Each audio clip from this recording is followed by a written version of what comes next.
우리가 함께 살펴볼 하나님의 말씀은 갈라디아서 4장 4절에서 7절. 제가 먼저 읽을 테니까 여러분들이 함께 교독해 주세요. 때가 차매 하나님이 그 아들을 보내사 여자에게서 나게 하시고 율법 아래에 나게 하신 것은 율법 아래에 있는 자들을 속량하시고 우리로 아들의 명분을 얻게 하려 하심이라. 너희가 아들임으로 하나님이 그 아들의 영을 우리 마음 가운데 보내사 아빠 아버지라 부르게 하셨느니라. 다 같이요. 그러므로 내가 이후로는 종이 아니요 아들이니 아들이면 하나님으로 말미암아 유업을 받을 자니라. 아멘. 여러분, 우리는 계속해서 구원의 서정을 살피고 있습니다. 오늘은 그 가운데 양자 교리에 대해서 살펴보려고 합니다.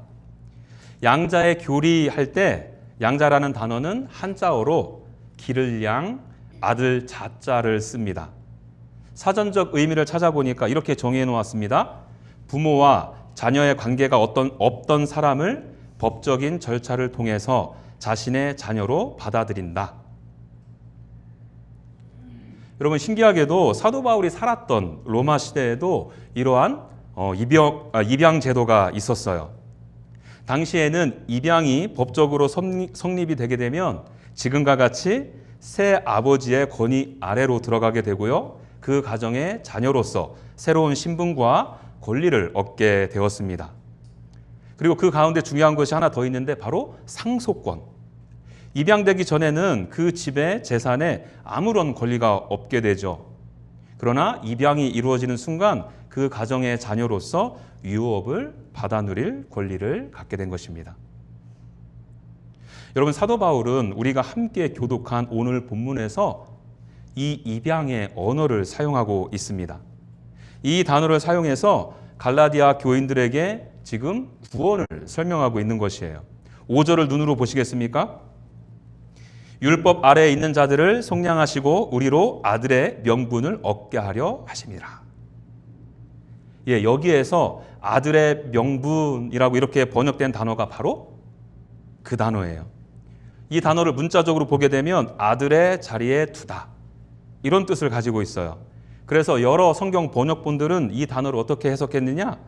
어답션, 곧 양자로 번역하고 있습니다.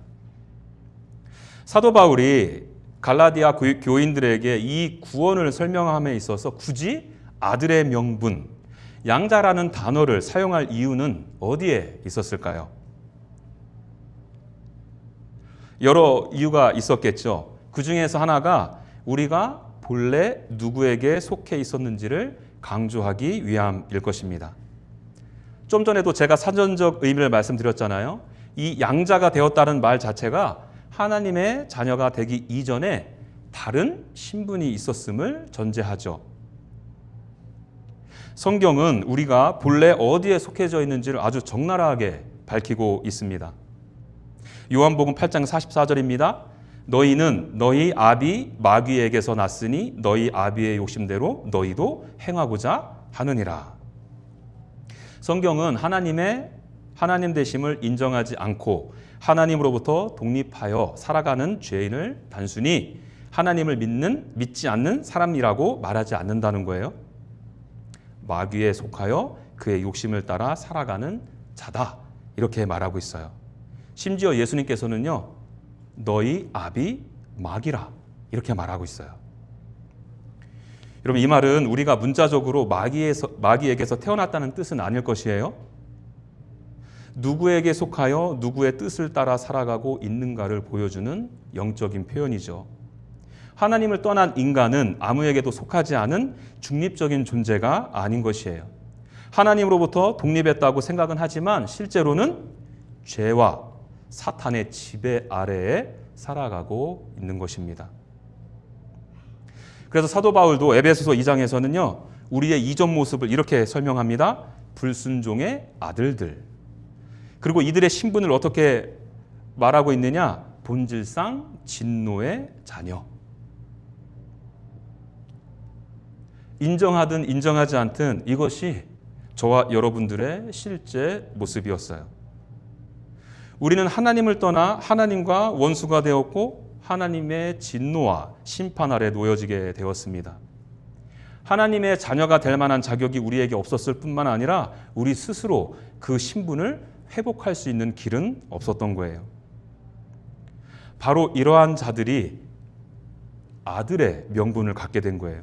하나님의 양자가 된 것입니다. 본래부터 하나님의 자녀였던 사람이 자신이 하나님의 자녀라는 사실을 뒤늦게 깨달은 것이 아니에요. 본질상 분노의 자녀였다고 말씀드렸죠. 그런 우리가 이제는 하나님의 은혜로 하나님의 자녀가 된 것입니다. 그렇다면 여러분, 이 일이 어떻게 가능하게 되었을까요? 바로 우리가 사랑하는 삼위 하나님의 역사이죠. 우리가 교독한 본문에 그대로 나와 있는데 우리 간단하게 차례대로 좀 살펴보겠습니다.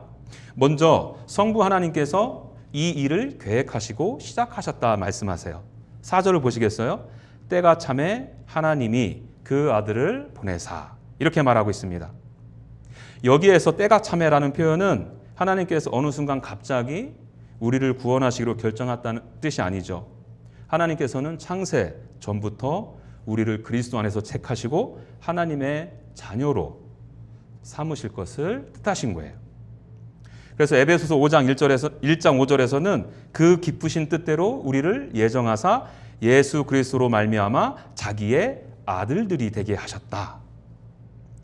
하나님께서 정하신 때가 되자 그 계획을 이루기 위해서 자신의 아들을 이 세상으로 보내신 것입니다.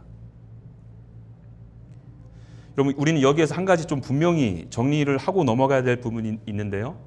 하나님께서 보내신 그 아들과 우리가 양자로 얻은 아들의 명분은 같은 의미의 아들됨이 아니라는 것입니다. 예수 그리스도는 영원 전부터 성부와 함께 계신 하나님의 아들이시며 본질상 하나님의 아들이세요. 그러나 우리는 어떻다고요? 본래 하나님의 자녀가 아니었지만 그리스도로 말미암아 은혜로 하나님의 자녀가 된 것이에요.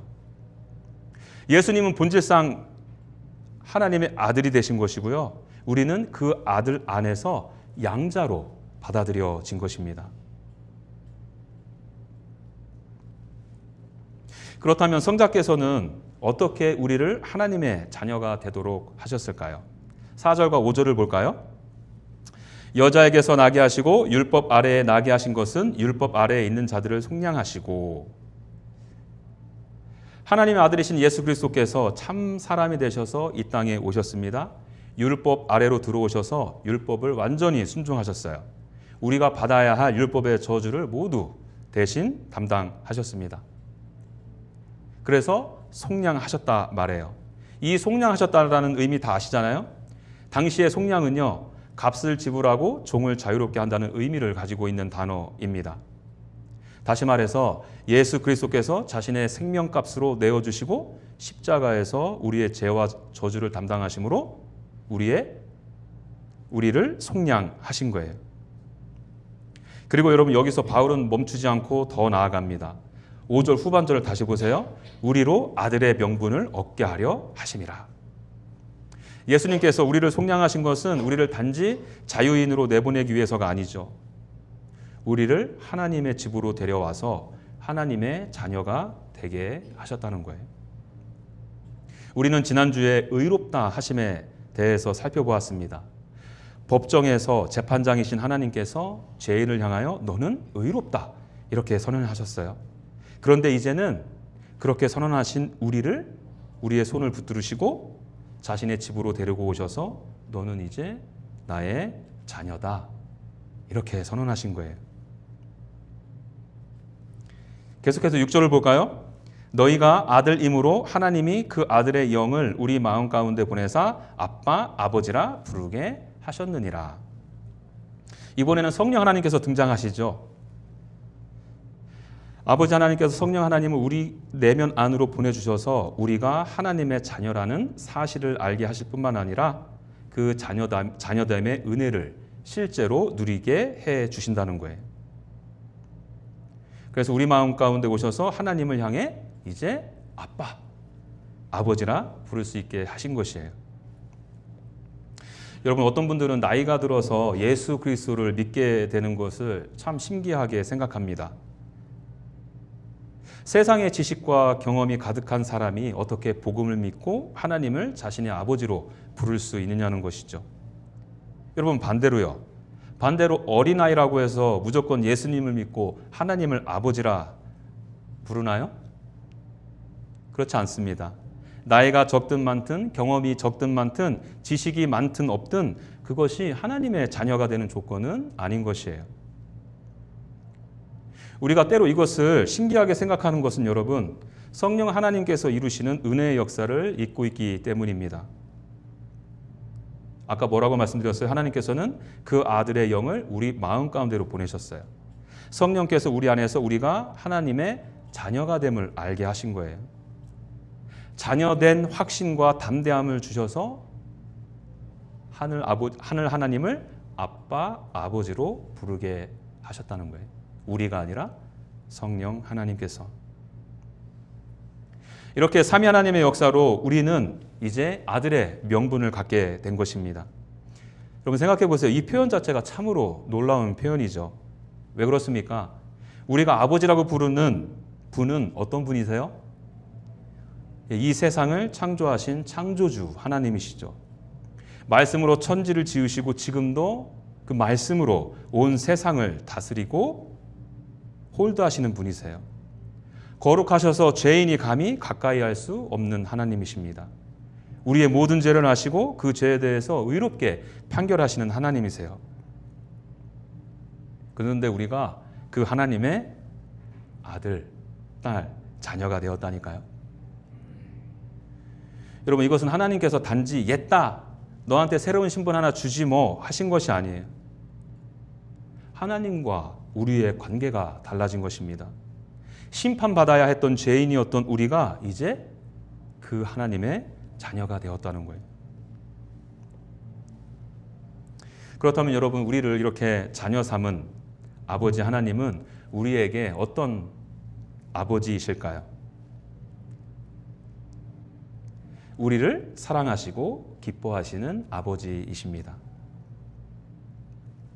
성경은 이 사랑과 기쁨이 무엇인지를 성부 하나님과 성자 예수 그리스도의 관계를 통해서 아름답게 보여주죠. 여러분도 아시죠? 예수님께서 요단강에서 세례를 받으시고 물에서 올라오셨을 때 하늘에서 아버지의 음성이 들립니다. 뭐라고 그러세요? 이는 내 사랑하는 아들이요 내 기뻐하는 자라. 언제부터요?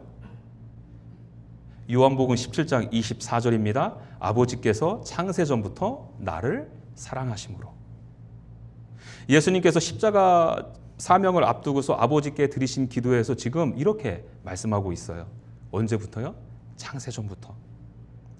세상이 만들어지기 전부터 아버지는 그 아들 예수 그리스도를 사랑하셨습니다. 우리가 존재하기 전부터, 이 세상이 존재하기 전부터 성부와 성자 사이에는 사랑이 있었어요. 성부께서는 영원부터 성자를 사랑하셨고 성자는 아버지의 사랑 안에 계셨죠. 그런데 여러분 요한복음 17장을 계속 읽어내려가다 보면 예수님께서 이런 놀라운 말씀도 하나 하십니다. 제가 읽어드립니다. 나를 사랑하심 같이 그들도 사랑하신 것을 세상으로 알게 하려 함이로써이다. 무슨 말이에요? 이 말씀에서는 예수님께서 지금 아버지께서 자신을 사랑하신다고만 말씀하지 않으세요. 아버지께서 자기 자신을 사랑한 것처럼 누구를 사랑한다고 해요? 그들. 여기서 그들은 여러분 당시 제자들 그리고 그 제자들의 증언을 통해서 예수님을 나중에 믿게 될 모든 영혼들까지 포함합니다. 여러분 이 약속 안에 저와 여러분들이 있는 것이에요. 여러분 하나님께서는 우리를 그리스도 안에서 아버지의 사랑 안으로 받아들이셨습니다. 신분이 바뀌어서 관계가 바뀌고요. 그 바뀌어진 관계의 기초는 무엇이라고요? 사랑하심, 기뻐하심. 별로 감동이 없어 보이는데? 여러분 저는 요즘에 일주일에 한두 편씩 폭삭 소가수다를 보고 있습니다. 작년에 여러분들이 왜 관식이 학시하는지 이제야 좀 알게 되었어요. 지난 금요일에 8편을 보게 되었는데 내용이 무슨 내용인가 하고 보니까 여러분, 대학에 간 딸 금명이를 사랑하는 아빠와 엄마의 모습이 그려지고 있더라고요. 제주에서 평생 살아온 아빠 관식이가 모처럼 천안에 관광을 할 일이 생겼습니다. 육지까지 나오니 서울에서 대학을 다니고 있는 딸 금명이가 보고 싶은 것이에요. 결국 무작정 딸이 다니는 대학교로 찾아가죠. 미리 약속한 것도 아닙니다. 딸이 언제 올지도 몰라요. 그저 딸을 얼굴이라도 한번 보겠다고 학교 기숙사에서 하루 종일 기다리고 있습니다. 그렇게 한참을 기다리는데 버스 한 대가 도착하죠. 사람들이 한둘 내리고 그 가운데 그토록 애착에 기다리고 찾던 금명이가 보여요. 그 순간 아빠의 얼굴이 환해집니다. 그 딸을 보는 것이 좋은 것이죠. 보고 싶었던 딸이 눈앞에 있다는 것만으로도 아빠의 얼굴이 기쁨이 가득함을 보게 되었어요. 엄마 애순이의 사랑도 마찬가지였어요. 금명이는 유학을 가고 싶어 했지만 집안 형편으로 가기 어려웠죠. 아빠도 명절에 쉬지도 않고 바다에 나가서 뱃일을 하고 엄마가 자판해서 아무리 열심히 일해도 딸을 유학 보내기에 부족한 형편이었어요. 그런데 결국 이 애순이라는 엄마는요, 집을 팔기로 결정합니다. 그녀에게서 이 집은 어떤 집이냐? 자신의 어머니와 함께했던 추억이 고스란히 담겨져 있던 소중한 집이었죠.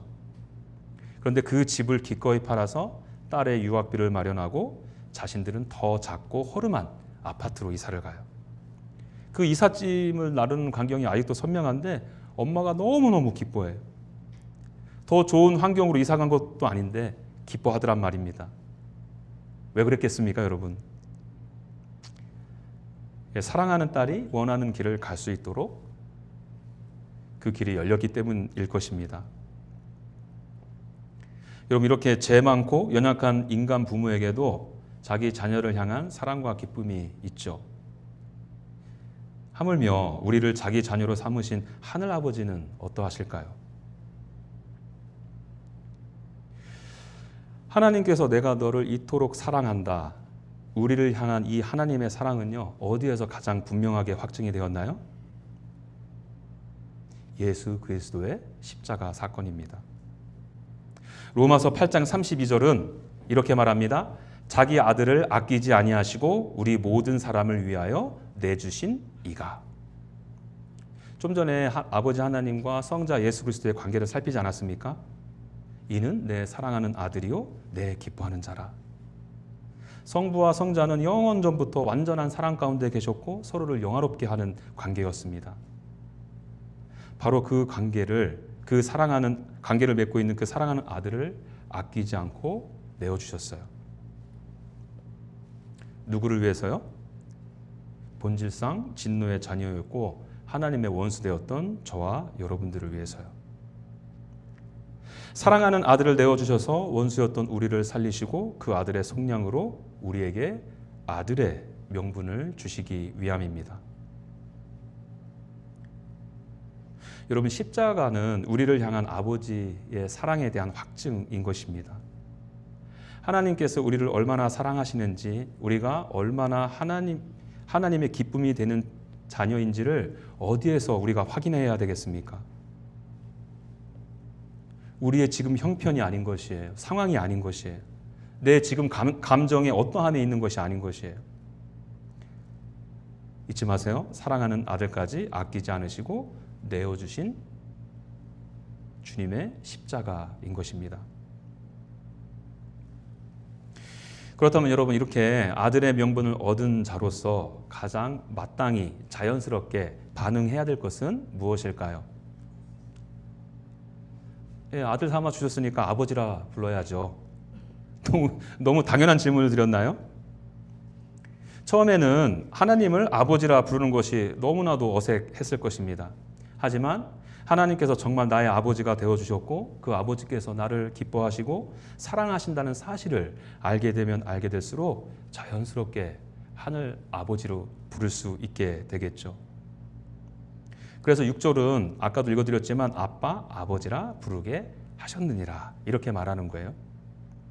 여러분, 여기서 아빠라고 번역된 말은요, 아람어로 그냥 발음 그대로 아빠입니다.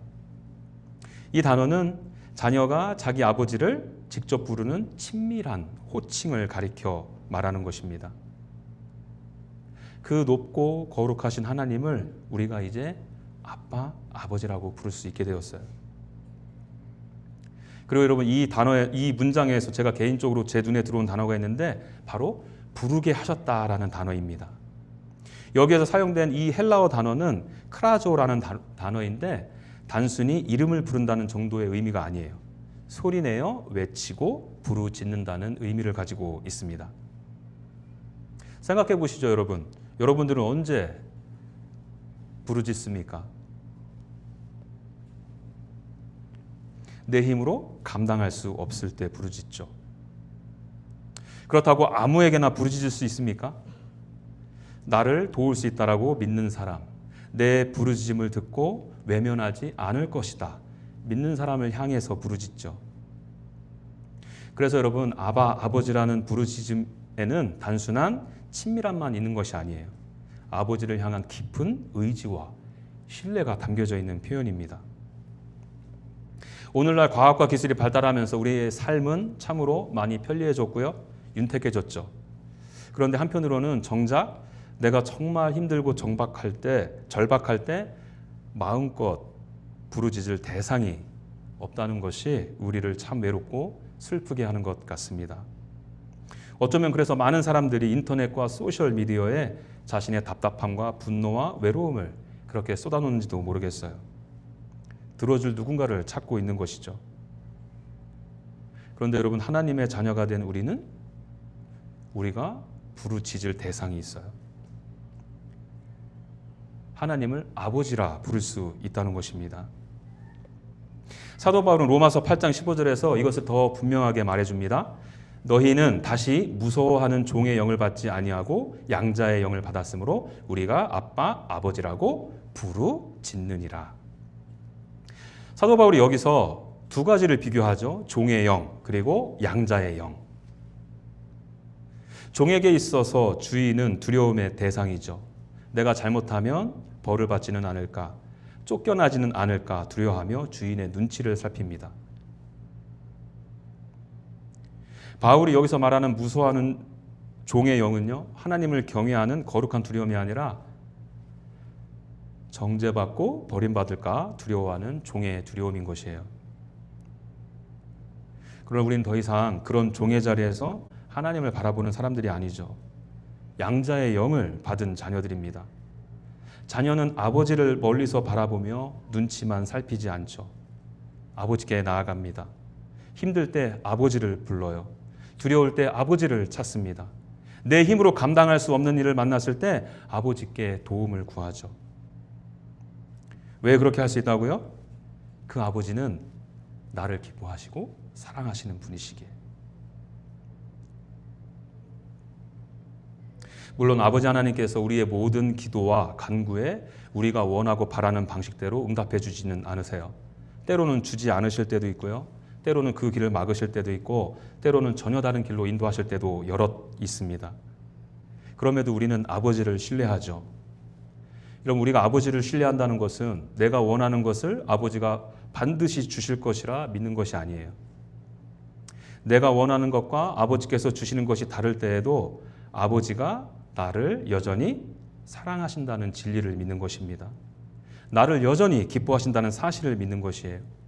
내가 받아들이기 힘들고 이해할 수 없는 상황 가운데에도 그 가운데 우리 아버지 하나님은 여전히 신실하시다. 하나님의 이 아름다운 성품을 우리가 믿는 것입니다. 예수님께서는 마태복음 6장에서 너의 하늘 아버지께서 이 모든 것이 너희에게 있어야 할 줄을 아시느니라 말씀하셨습니다. 무슨 말입니까? 우리가 무엇이 필요한지 아버지께서는 이미 알고 계세요. 그래서 아버지는 자기 자녀를 돌보시고 지키시고 가장 좋은 길로 인도해 주십니다. 그러나 때로는 그 아버지의 사랑이 우리가 원하지 않는 모습으로 나타나기도 한다는 사실도 잊지 말아야 돼요. 바로 징계로 나타납니다. 히브리서 12장 6절이요. 주께서 그 사랑하시는 자를 징계하시고 그가 받아들이시는 아들마다 채찍질 하심이라. 하나님께서 왜 자기 자녀를 징계하신다고 합니까? 그 뿌리가 무엇이에요? 사랑하기 때문에, 하나님께서 내 자녀로 여기기 때문입니다. 아버지는 사랑하는 자녀가 잘못된 길로 가는데도 내버려 두지 않죠. 위험한 길로 가는데 원하는 길이니 계속 가라 내버려 두지도 않습니다. 책망하시고 때로는 매를 대서라도 돌이키게 하세요. 자녀를 괴롭게 하시기 위해서가 아니라 자녀의 유익을 위해서. 사랑하는 자녀가 그 자녀답게 살아가게 하기 위해서입니다. 자, 그런가 하면 하나님께서 우리의 아버지가 되어주실 때 주시는 특권이 하나 더 있어요. 오늘 본문 7절을 좀 눈으로 보시겠습니까? 제가 읽어드립니다. 그러므로 내가 이후로는 종이 아니요 아들이니 아들이면 하나님으로 말미암아 유업을 이을 자니라. 여기 보니까 하나님의 자녀는 유업을 이을 자라고 말하죠. 여기서 말하는 유업은 무엇일까요? 오늘날은 유산이나 상속이라고 하면 부모가 남겨주는 집이나 땅, 재산을 먼저 떠올리기 쉽습니다. 그러나 성경이 말하는 유업은 그런 것이 아니에요. 하나님께서 자기 자녀에게 약속하신 유업은 여러분 하나님의 나라입니다. 장차 예수 그리스도께서 이 땅 가운데 다시 오실 때 완성될 영원한 하나님의 나라요. 그렇다면 여러분 이 하나님의 나라가 천국인 가장 큰 이유는 무엇일까요? 황금길이 있어서일까요? 보석으로 꾸며져 있어서일까요? 물론 성경에서는 이런 표현들을 통해서 하나님 나라가 얼마나 아름답고 풍성한지 그 하나님의 나라의 영광을 보여주기 위해서 상징적으로 표현해내고 있죠. 하나님 나라가 천국인 가장 큰 이유는요, 바로 하나님께서 거기 계시기 때문입니다. 하나님께서 자기 백성과 함께 하시고 하나님의 자녀들이 아버지와 영원히 함께 살아가는 곳이기 때문에 하나님께서 자녀에게 주시는 가장 큰 유업은 하나님께서 주시는 그 어떤 것이 아닌 것이에요.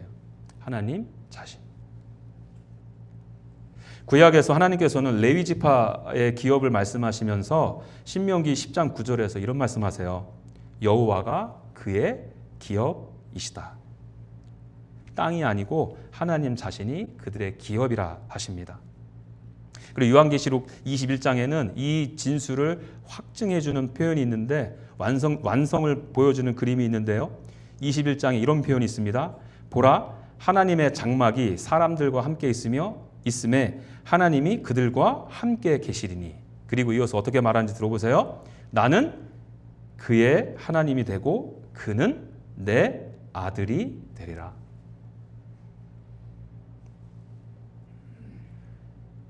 여러분 하나님 자신이 하나님의 자녀가 받게 될 영원한 유업입니다. 지금 우리가 아버지라고 부를 수 있는 그 하나님이 우리의 영원한 유업이라고요. 그 하나님을 영원히 사랑하고 기뻐하며 살아가는 것입니다.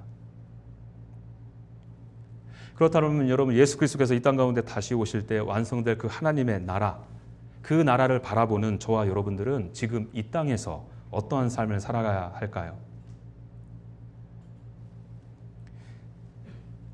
베드로는요 우리의 유업을 이렇게 말해요. 썩지 않고 더럽지 않고 쇠하지 아니하는 유업. 이 표현을 보니까 이 땅에는 그런 유업들이 좀 있나 봐요. 그렇죠?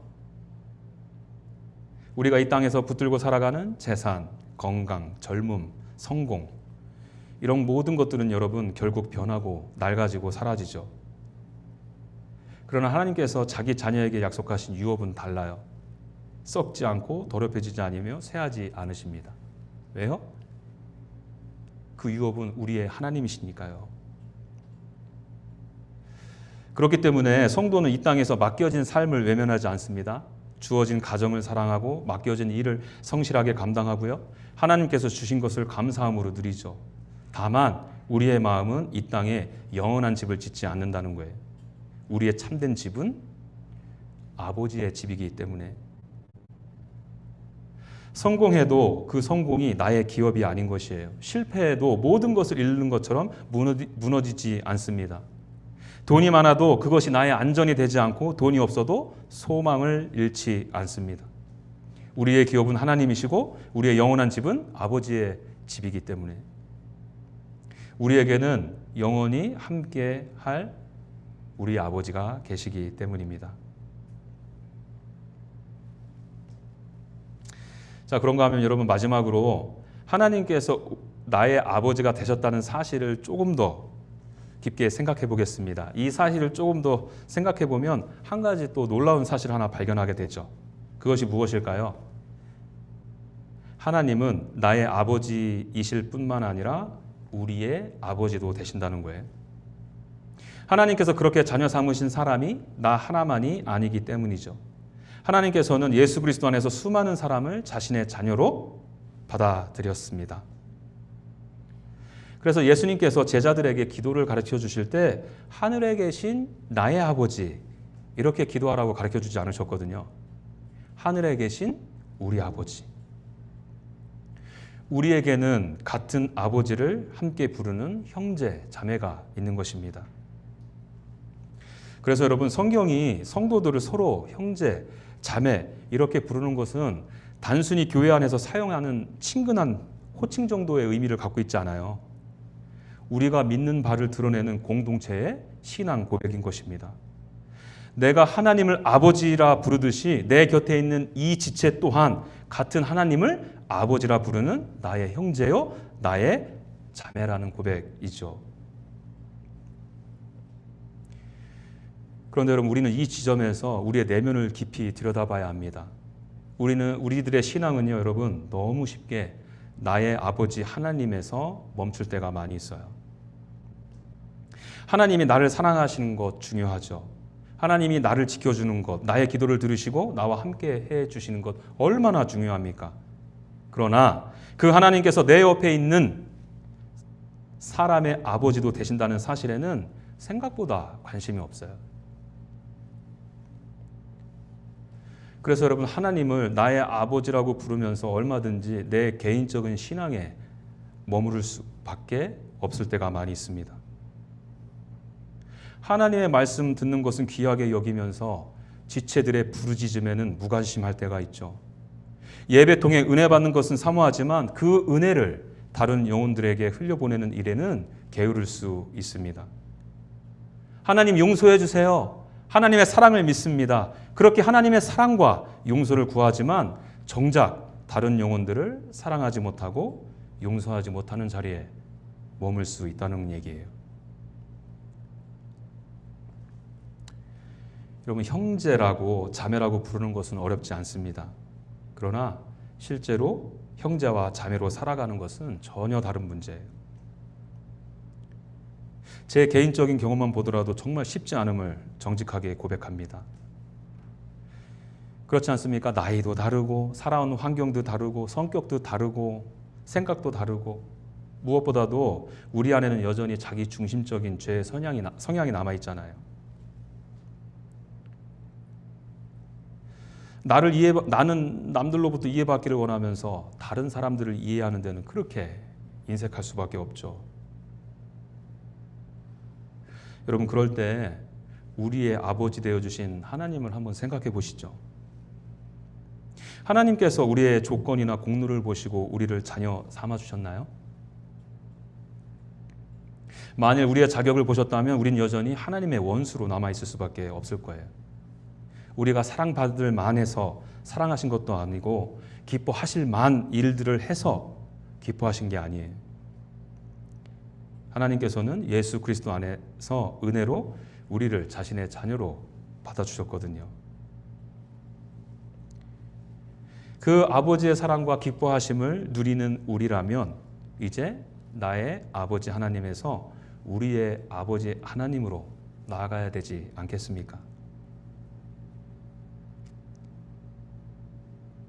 예, 그러기 위해서 사랑과 용서, 기다림, 섬김 필요합니다. 때로는 내 생각을 내려놓고 먼저 다가가야 하기도 하고요. 형제와 자매가 지고 있는 짐을 함께 지기 위해 나 또한 희생해야 합니다. 여러분들의 가족, 육신적인 가족을 생각해 보세요. 여러분, 가족됨의 영광을 누리기 위해서는 수고와 아픔이 따라요. 스트레스 받기도 하고요. 고통스럽기도 합니다.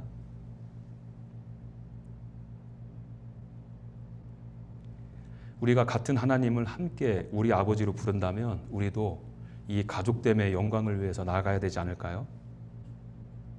우리 아버지라고 부르는 영광과 이 가족됨의 기쁨은요, 형제와 자매를 실제로 사랑하며 살아갈 때 누릴 수 있기 때문에 그렇습니다.